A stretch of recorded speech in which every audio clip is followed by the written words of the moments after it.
Maybe, just maybe, she hoped their hearts would soften this time. Maybe seeing a sick child would awaken some humanity inside them. But she had no idea that the next few moments were about to destroy the last bit of hope she had left.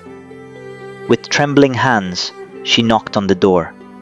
Once, then again. A few moments later, the door opened. Farida stood there, annoyed, angry, as if Farial herself was the problem, not the dying child lying in bed. Farida folded her arms and snapped, "Tonight, my son and I are sleeping here peacefully. And you still came to ruin our sleep. Can't you see how comfortably my child is sleeping in the cool air? It seems you can never tolerate seeing us happy." The accusation hit Farial like a slap.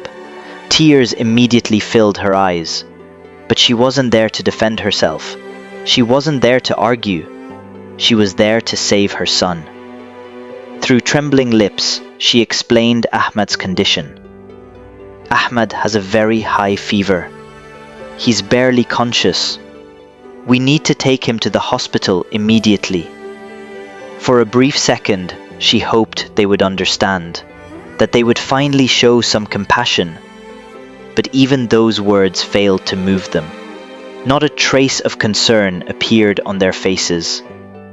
Instead, Farida let out a sarcastic laugh. "Oh, please. So now you expect us to leave our comfort in the middle of the night and run around hospitals at 2 in the morning?" The cruelty in her voice was impossible to ignore. Just then, Hamida Begum woke up. Farial immediately turned toward her, her eyes filled with desperate hope, because despite everything, she still believed a mother's heart would understand the pain of another mother. Surely she would. Surely this time would be different. But the words that came next destroyed her final hope. Hamida Begum looked at her coldly and said, "Go back to your room, and don't disturb us again." Then, without another word, the door was slammed shut in her face. Silence. A painful, crushing silence. For several seconds, Farial simply stood there, unable to move, unable to think. It felt as though the ground beneath her feet had disappeared, as though the world itself had turned its back on her. Then, slowly, with tears streaming down her face, she walked back to her room, back to her son, back to her nightmare. Ahmad lay unconscious on the bed. His face had turned bright red. His breathing was rapid, uneven. His entire body was burning with fever. The moment Farial saw him again, a wave of terror rushed through her, stronger than anything she had felt before, because for the first time that night, a horrifying thought entered her mind. What if she was running out of time? And what happened next would force her to make the most difficult decision of her life. And if nothing happened tonight, then maybe she would lose her son forever. The thought hit Farial like a nightmare, a terrifying possibility she couldn't bear to imagine. Tears poured from her eyes, uncontrollably, because there is no pain greater than watching your child suffer and feeling completely helpless. But when every door in this world closes, there is still one door that never closes. The door of Allah's mercy. And that was the door Farial turned toward. With trembling hands, she performed ablution. Then she spread out her prayer mat. The room was silent, the air heavy with fear. And yet, for the first time that night, a tiny spark of hope flickered inside her heart. She stood before her Lord, the one who hears every cry, the one who sees every tear. After offering 2 voluntary prayers, she raised her hands. Her voice was barely audible through the sobs. "Oh Allah, I have always accepted your decisions. I have endured every hardship, every pain, and entrusted it all to you.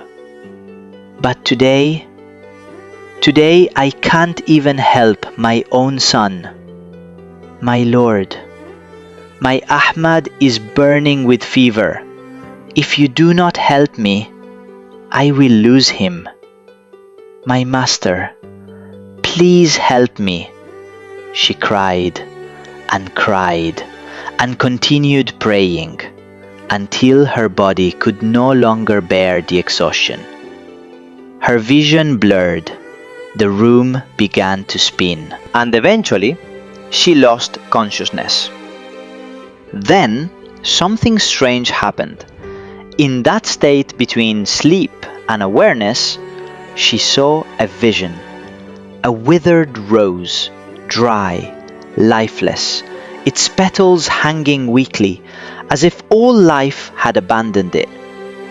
But suddenly, the rose began to bloom again, slowly, beautifully. Its petals regained their color, its fragrance returned, its beauty came back to life, as though an invisible force had breathed new life into something that was dying. But what did it mean? Why had she seen it? At that moment, Farial had no idea. The answer remained hidden, for now. A few moments later, she slowly opened her eyes and immediately froze. Something was different, very different. The room, which had felt like a furnace only a short while ago, was now unusually cool, calm, peaceful, almost unreal. Farial sat up in confusion, looking around, trying to understand what had happened. Then her gaze shifted toward Ahmad's bed, and what she saw made her heart pound violently. Someone was sitting beside him, a radiant young woman, quietly resting her hand on Ahmad's forehead. The room seemed filled with a strange sense of peace, yet at the same time, fear rushed through Farial's body. Who was she? How had she entered the house? And why was she sitting beside her son? Questions raced through her mind, but before she could say anything, Ahmad moved, slowly. His eyelids fluttered. Then he opened his eyes. "Mom," he whispered weakly. The sound of his voice made Farial's heart stop. For a second, she couldn't believe what she was hearing. Then Ahmad sat up. Farial gasped. Her hands rushed to his forehead, expecting to feel the same unbearable heat. But instead, she felt something impossible. His forehead was cool, completely cool. The fever was gone. Gone. Now he seemed perfectly healthy, strong, awake, alive. Tears of relief flooded Farial's eyes. She held Ahmad tightly, again and again thanking Allah, unable to stop. Who was the mysterious woman? Gathering her courage, Farial slowly looked toward her, her voice shaking. Who are you?" A gentle smile appeared on the woman's face, a smile filled with calmness. Then she answered softly, "My name is Hummara." A brief pause. "I am a jinn princess." Farial stared in astonishment, unable to process what she had just heard.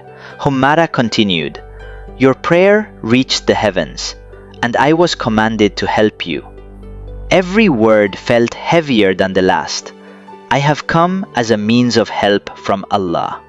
Your patience, your kindness, and your complete trust in your Lord have brought you this blessing today." Then she added gently, "Indeed, Allah is with those who remain patient." She stepped closer, placed a reassuring hand on Farial's shoulder, and then spoke words that carried a warning about the future. Do not worry. When an oppressed person leaves their matter in Allah's hands, Allah never abandons their rights. Your time of suffering is coming to an end, and the reckoning for Hamida Begum and Farida is about to begin. Have brought you this blessing today. Then she added gently, Indeed, Allah is with those who remain patient. Farial felt tears welling up once again, but this time they were tears of relief, tears of gratitude. And what happened next changed every life in that house forever. After hearing Humara's words, a strange sense of peace settled over Farial's heart. For the first time in years, it felt as though someone had placed a healing hand over her wounds. The burden she had carried for so long suddenly felt lighter. From that day forward, her trust in Allah became even stronger. She stopped worrying about revenge, stopped worrying about justice, because she had already handed everything over to her Lord, and quietly she focused on raising Ahmed. But she had no idea that a hidden truth was about to come to light, a truth that would expose everything. Only a few days later, something completely unexpected happened. Razak returned home from abroad, without warning, without informing anyone. He walked through the front door with a smile on his face, certain that everything was fine, certain that his mother was caring for his family, certain that his wife and son were living comfortably. After all, that was the promise he had trusted them with. But the moment he entered the house, something felt wrong, very wrong. Ahmed wasn't the cheerful little boy he remembered. The laughter was gone. The excitement was gone. Even the sparkle in his eyes seemed dimmer. And then there was Farial. The moment Razak looked at her, his heart tightened. Her face told a story she never spoke aloud. A story of silent tears, sleepless nights, loneliness, and pain. Pain she had hidden for far too long. An uneasy feeling settled inside him. A feeling he couldn't explain. What had happened while he was away? Why did everything feel so different? The questions kept growing. Then one night, by pure coincidence, Razak overheard a conversation. A conversation that changed everything. He had been passing by when he heard his mother and sister talking, laughing, boasting, proudly discussing the way they had treated Farial. One secret after another emerged. Every insult, every humiliation, every act of cruelty, every injustice. The truth came pouring out, and with each word, Razak felt his world collapsing. The people he trusted most had become the very people who caused his wife and son the greatest suffering. He couldn't believe it. He didn't want to believe it, but the truth was standing right in front of him, and it was impossible to ignore. That night, sleep never came. Razak lay awake until morning, thinking, remembering, questioning everything, and by sunrise, he had made a decision that would change the future forever. The next day, he gathered everyone together. The atmosphere in the house became tense. No one knew what was coming. Then Razak spoke, his voice firm, his eyes filled with disappointment. I did not work day and night in a foreign country so that my wife and son could suffer. I trusted all of you, and you broke that trust. The room fell silent. Hamida Begum and Farida immediately began making excuses, trying to justify themselves, trying to shift the blame. But some truths are too obvious to hide, and this was one of them. For the first time, their words had no power. Their excuses meant nothing, because the truth had already spoken. Then Razak made his final decision, a decision no one expected. He announced that he was taking Farial and Ahmad away. They would move into their own home, away from the cruelty, away from the humiliation, away from the pain. The room became silent, completely silent. No one had imagined things would go this far. But deep down, everyone knew it was deserved. And so, a new chapter began. Not long afterward, Farial, Razak, and Ahmad moved into their new home. A home filled with something they had been denied for years: peace. For the first time in his life, Ahmad slept peacefully, without fear, without rejection, without tears. And Farial, for the first time in years, began breathing freely again. She was treated with respect, with kindness, with love, the way she always should have been. It seemed like the story was finally over, but it wasn't. Meanwhile, things began changing for Hamida Begum and Farida. Farida, the woman who once found happiness in taking happiness away from others, soon found herself trapped inside her own problems. Arguments filled her home. Tension replaced comfort. The peace she once enjoyed slowly disappeared. Her husband had grown tired, tired of the bitterness, tired of the jealousy, tired of the constant negativity. Day by day, the distance between them increased, and the comfort she once took pride in slipped away from her hands. At the same time, Hamida Begum began feeling something she had never expected: loneliness. The house felt emptier than before, the silence felt heavier, and every night a face appeared in her memories. Farial's face, the same helpless face she had once seen crying, the same face she had ignored, the same tears she had refused to acknowledge. Now those memories haunted her. Regret became her constant companion, a burden she could no longer escape. Then, one day, something happened that nobody could have predicted. Hamida Begum and Farida arrived at Farial's home, their eyes filled with tears, their pride gone, their confidence gone.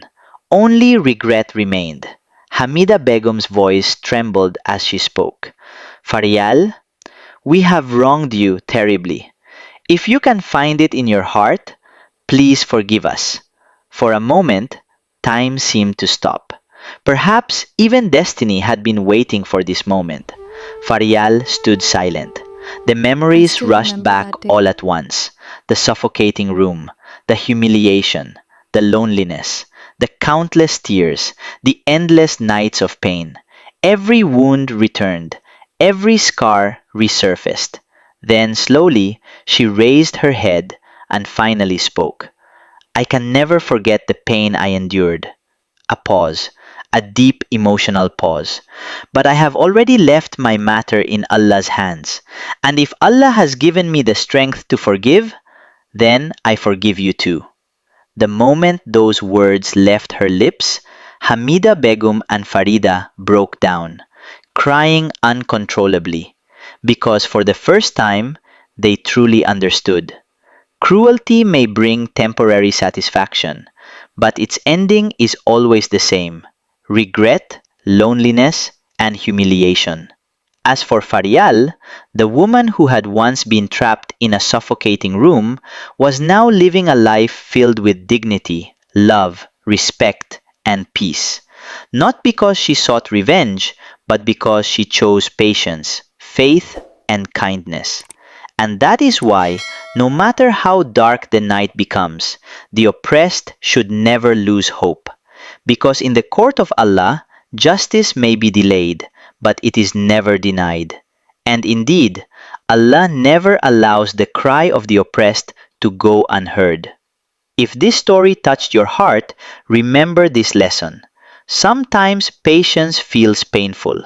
Sometimes silence feels heavy.